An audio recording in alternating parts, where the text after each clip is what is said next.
Guten Morgen, liebe Freunde des Pro vs. Con Formats hier auf meinem Kanal. Rahim, das bin ich, vielen Dank. Und Spezialgast Dana Rolle.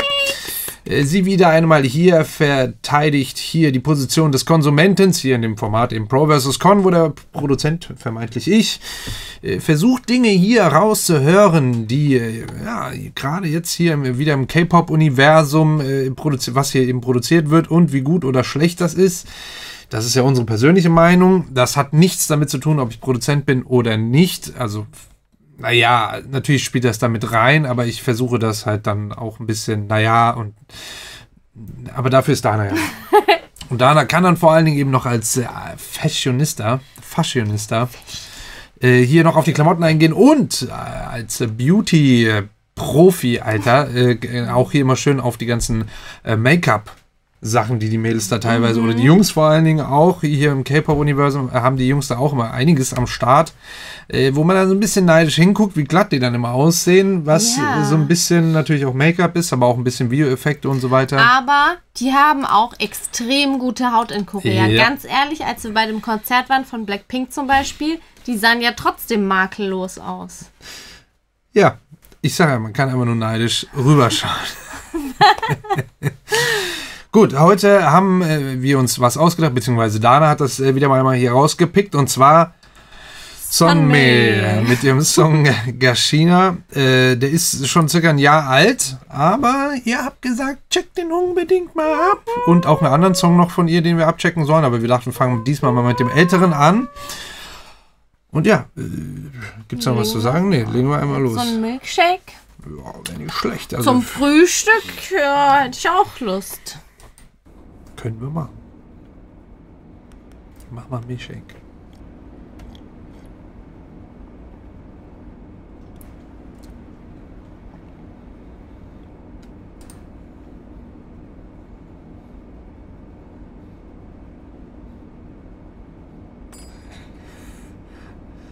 Oh, das muss ein sehr hübscher Typ gewesen sein, oder vielleicht eine sehr hübsche Frau.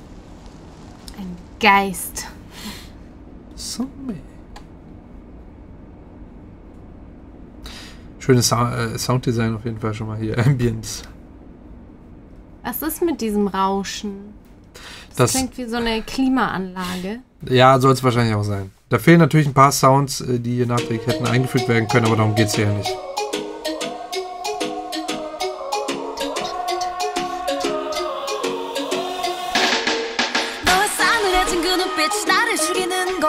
Ja.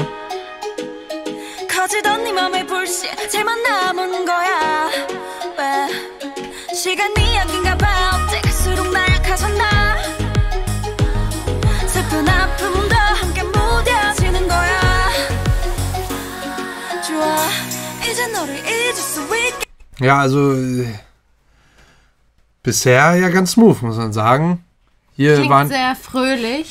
Sehr fröhlich. Falls ihr irgendein komisches Geräusch bei uns im Hintergrund hört, dann ist es wie immer unser Mopsi hier. Hinter dem Klavier. Hinter dem Klavier diesmal. Ich muss nur die Gesamtlautstärke ein bisschen runter machen, sonst übertönen wir immer extrem das Musikvideo. Wenn das hier gerade funktioniert. So, ja, hier schöne Chöre vorne. Hier diese. So richtig gehaucht. Ich weiß nicht genau, was sie da singen.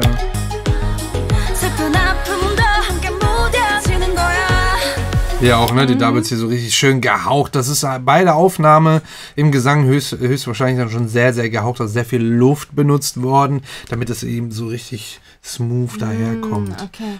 Und dieses Instrument, das klingt so xylophonmäßig wieder. Aber was ist das? Dieses andere, was nicht das Xylophon ist, sondern das andere, was so ähnlich klingt, was du auch immer wieder nennst, was ich aber immer wieder vergesse. Da gibt es ein paar. Ich nenne meistens die Marimba. Genau, ich wollte sagen Malimba oder so. Ja, Kalimba gibt es nämlich auch. Und noch viele weitere Instrumente in diese Richtung. Das ist eine ganze Familie, Instrumentenfamilie, die man auf Englisch Mallets nennt, also die mit Schlägel gespielt werden. Ich weiß nicht, ob die Steel Drums auch dazu gehören. Das kennt man vielleicht eher so aus dem Jamaikanischen, dass das so wie so eine Bowle aussieht, eine sehr, sehr große Schüssel aus eben einem Metall. Und die machen auch einen Klang, wenn man die spielt. Oh. So, die spielt man auch mit Schlägeln. Ist irgendwie so eine Mischung aus irgendwie sowas, würde ich jetzt behaupten. Ich kann es nicht 100% genau sagen. Ach so, nee, warte mal.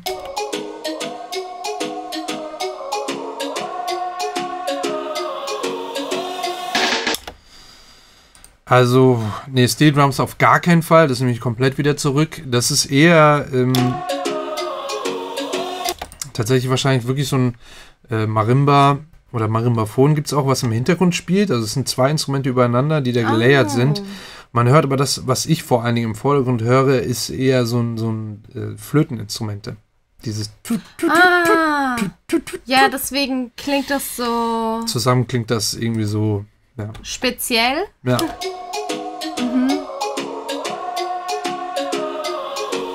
Ne, weil eigentlich die Akkorde spielt eben dieses Marimbaphon, also dieses Dün, Dün.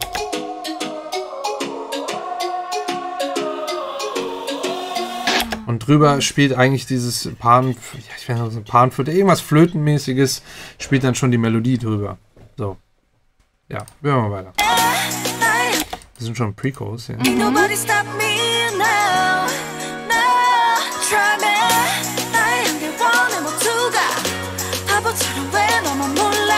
Waren wir schon soweit? Ja, ne? Ja, aber hört man sie tiefer oder hört man da ganz leise im Hintergrund so eine Männerstimme? Das dachte ich mir am Anfang schon mal irgendwo.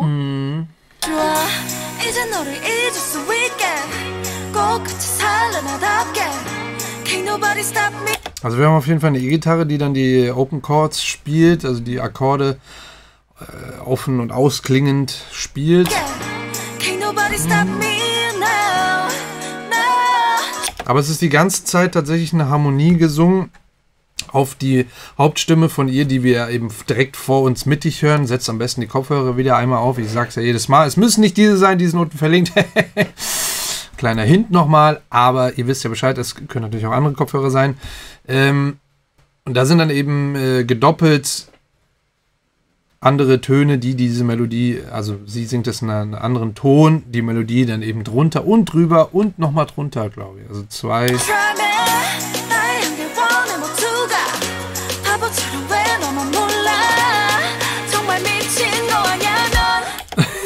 Auf einmal ist sie besessen. Aber ihr Oberteil war mega schön. Hast du es gesehen? Ja, es war perfekt für sowas, ne, für diese Bewegung. Ja, aber es ist auch echt cute. Also ich glaube, es sind auf jeden Fall eine Stimme drunter unter der Hauptstimme und eine drüber, aber vielleicht sogar noch eine drunter oder eine drüber. Naja, auf jeden Fall singt sie drüber. Hast du noch eine ganz tiefe gehört oder was? Ich habe jetzt keine irgendwie gehört. Dazwischen. Ich glaube, nur bei manchen Worten oder so kam es mir vor, als würde ich so eine Männerstimme hören. Okay.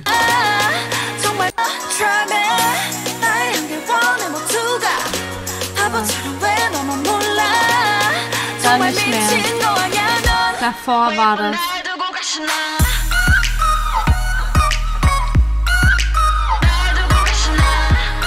What?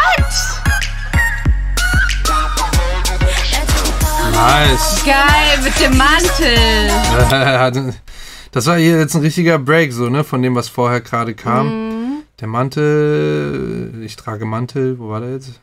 Weiß ich nicht. Aber war einfach. Ja. Wow, und was für ein Mantel. Alter. Geil, und dann noch so der Move. Nice. Die Attitude, so. Geil.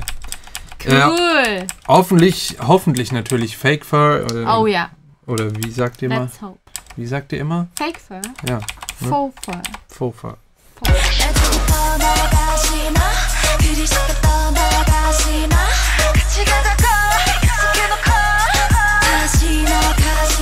Was bedeutet das? Normalerweise macht man das ja mit einem anderen Finger.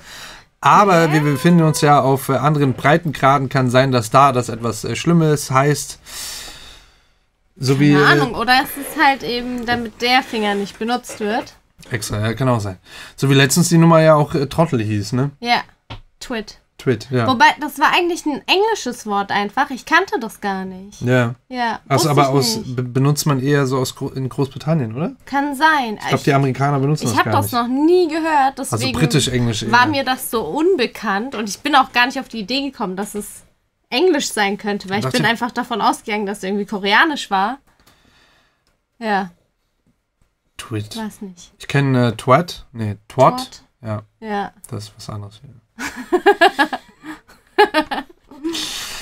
Gut, ja, zurück zum kleinen Finger als Substitution für diesen Mittelfinger wahrscheinlich, aber gucken wir mal. Die Kommentare werden uns aufklären, die Community weiß dann natürlich immer besser Bescheid.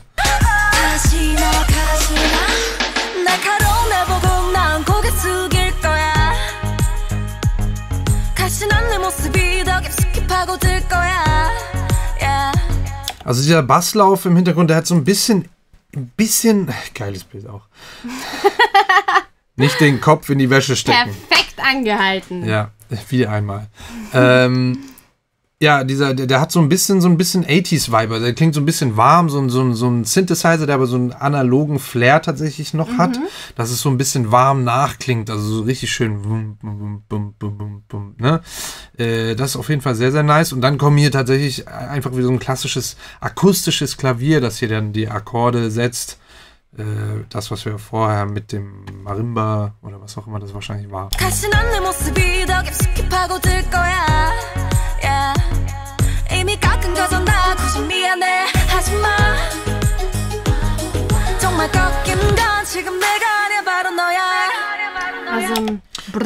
ja, ich hab's gehört. Ja, ist halt die Kick, die dann irgendwie so sehr schnell hintereinander spielt. Es wäre lustig gewesen, wenn dieses Brrr kommen würde, wenn sie gerade rausrollt. Aber halt cool, dass auf die Clap die Tür dann zugeht. Ah, ja. Das haben die schon gemacht.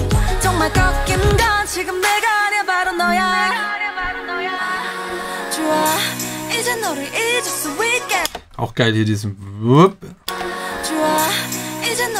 So ein bisschen gegleitet. Ich weiß nicht, ob es Reverse ist, aber das schwingt hier schön rein in den nächsten Part. Geht dann schön auf.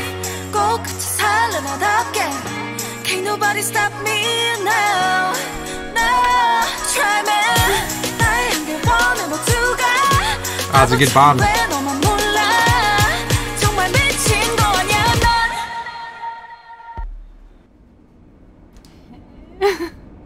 Sie hat ihr Entchen verloren. Sie wird aber... Mein Gott! What you do? Be you scared?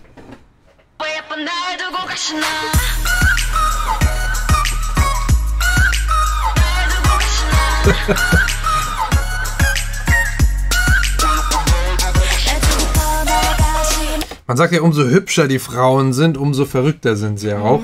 Da hatte ja mal Barney Stinson von How I Met Your Mother mal so eine schöne Grafik aufgezeichnet in der Luft.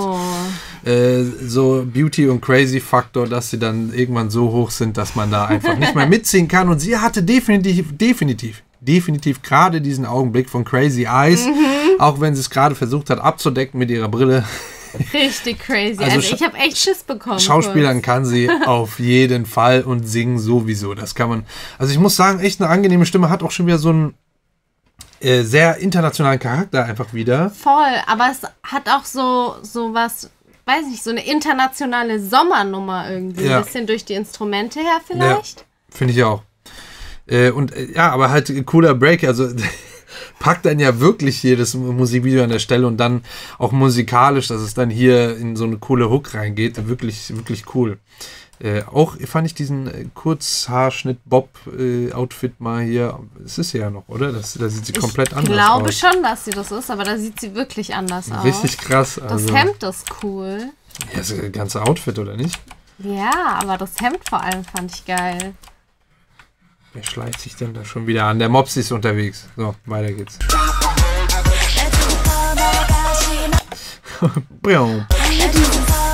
Ist das... Was da kommt. Das ist doch genauso, das ist genau der gleiche Sound wie jetzt in diesen ganzen Latin Sommerhits die ganze Zeit, oder? Ja. Genau definitiv. Deswegen meinte ich das. Wo ist denn der Mops? Ich habe die ganze Zeit, dass er irgendwo in dem Stuhl liegt oder sowas. Ja, genau, das ist in den, ja. Aber genau in diesen Club-Dingern halt vor allem. Ja. Aber schon die letzten Jahre immer so zum Sommer hin kommt sowas immer ganz gerne. So die letzten 2, 3 Jahre. Voll. Absolut genau das Ding. Ich fand nur lustig, dass auf das Ballonplatzen dieser eine Soundeffekt drauf war.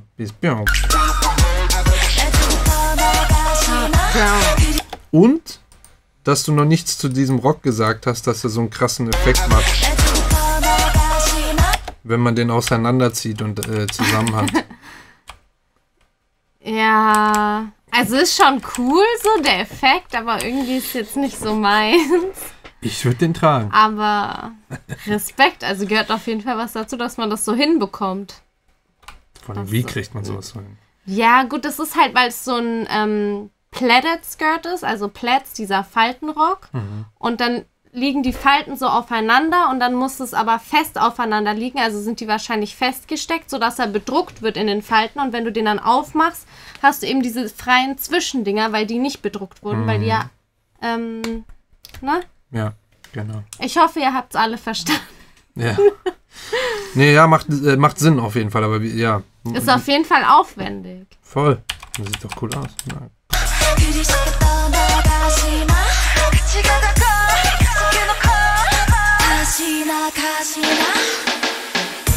나는 자꾸 나는 펴서 and it's over 시도라운가 해도 지금 당장은 나 없이 매일 잘 살 수 있어 Da waren hier auch sehr schöne hohe Harmonien drin. Was für ein schöner Shot. 지금 당장 펴서 and it's over 시도라운가 해도 지금 So ganz hoch singt sie dann nochmal drüber. 당장은 Also müsste eine Oktave tatsächlich auch sein. 나 없이 매일 잘 살 수 있을 것 같지 아마 생각해봐도 미친놈 아니야 넌 Also sie hat, ja, definitiv ihre Rolle sehr, sehr gut umgesetzt hier. Und auch mit der Gummiente und so. Das ist echt sehr, sehr, sehr, sehr unterhaltsames Musikvideo. 왜 예쁜 날 두고 가시나 Oh.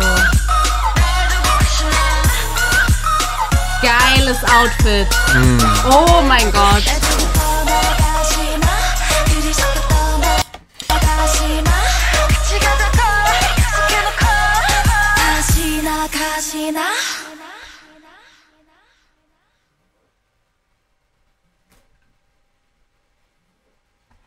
왜 예쁜 날 두고 가시나 Ich dachte schon.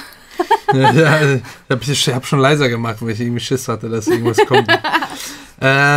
Ja, krass. Also schöne runde Nummer. Hat halt so ein bisschen so ein Abtempo-Flair, schön bouncy halt und dann eben mit den Instrumenten, die in der Hook drin sind, dieses Gepfeife, Hohe und so, ist das halt super eingängig. Richtiges Club-Ding so gesehen. Also voll. Also Kann ich mir auch vorstellen. So gerade mit dem Text auch und das Thema, dass dann so alle Mädels im Club abgehen. So. Ja. Hat halt auch klassisch hier wirklich so einen 808 Subbass, also so einen sehr, sehr tiefen Bass, der da so um die 30, 40 Hertz rumwummert. Und das kommt halt im Club besonders geil, weil da die PA, also die Anlage, das einfach dann auch geil wiedergeben kann. Wenn du es jetzt auf dem Handy hörst oder so, ist es jetzt nicht so spannend, weil die das einfach gar nicht wiedergeben können. Hier auf den Kopfhörern hört man das auch noch. Recht entspannt, wenn man sich drauf konzentriert und vielleicht eine fette HiFi-Anlage oder sowas, da kriegt man das auch noch fett mit. Aber das ist so ein richtiger also richtig cool. 할 수 있을 것 같지 Vor allem 왜 der Hook. 예쁜 날 두고 가시나 Richtig Clubnummer. Voll. Das hat ja auch genau dieses eigentlich, die Kick ist ja immer vorne Floor.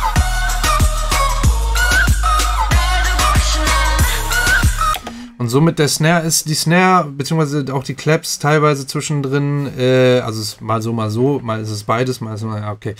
Auf jeden Fall haben die auch so ein, ja, es ist alles, was da ausgewählt wurde, geht schon in Richtung Club. Und es ist eigentlich so ein Dembo-Rhythmus tatsächlich auch. Aber weil er so ein bisschen langsamer ist, fällt das vielleicht nicht so krass auf, beziehungsweise wegen der Selektion der Drum-Samples. Also es ist dieses typische Mich erinnert auch der eine Part in der Hook total an irgendeinen anderen Song mal wieder. Ihr wisst es bestimmt und könnt es uns in den Kommentaren verraten.